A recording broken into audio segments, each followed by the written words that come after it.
SB19 standing for Soundbreak 19 ISO 2018. Maaari mo na silang tawagin bilang Shibuya 19 dahil dinagsa ng mga fans ng P-Pop Kings ang first floor hall ng Tower Records Shibuya, Tokyo, Japan. Kasabay ng kanilang idinaos na album signing activity ngayong Sabado ng hapon. Sa mga litratong ipinagkaloob ng 18 Japan, maging ng iba't iba pang mga individual fans na maswerteng napili gamit ang electronic lottery na organisado ng Tower Records. Hindi sila magkamayaw sa tuwa. At karamihan pa nga sa mga ito ay first-timer lang na makita ng personal at mata sa mata ang kanilang hinahangaang idolo.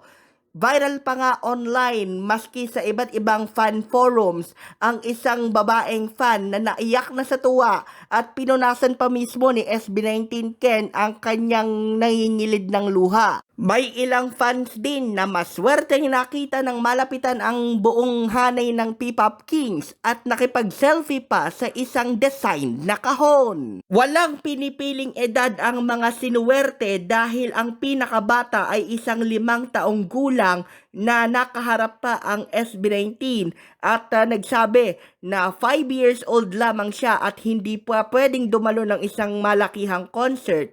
Kaya harinawa pagtungtong niya ng 6 years old ay payagan na siyang makapunta. Bahagi ang album signing na ito ng SB19 sa kanilang promotion ng Simula at Wakas Japanese Physical CD, maging ang kanilang idaraos na Simula at Wakas World Tour Tokyo Leg sa ZEP Musical Theater ng Haneda ngayong darating na Setyembre 24 alas 7 ng gabi. Trending magpahanggang sa X Philippines o kung tawagin dati ay Twitter ang katagang SAW Japan CD signing, maging ang SB19 na may kasamang hiragana translation.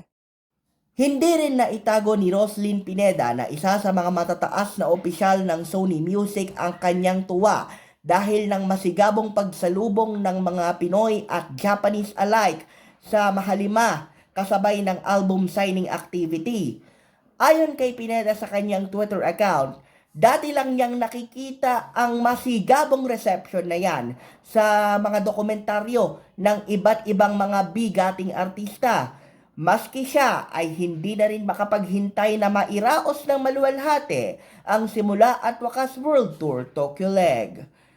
Bahagi ang album signing activity ng naging pag-release sa Japanese market ng physical CD ng Simula at Wakas ng SB19 na nagkakahalaga lamang po bawat kopya ng 2,860 yen o halos 1,500 pesos lang naman.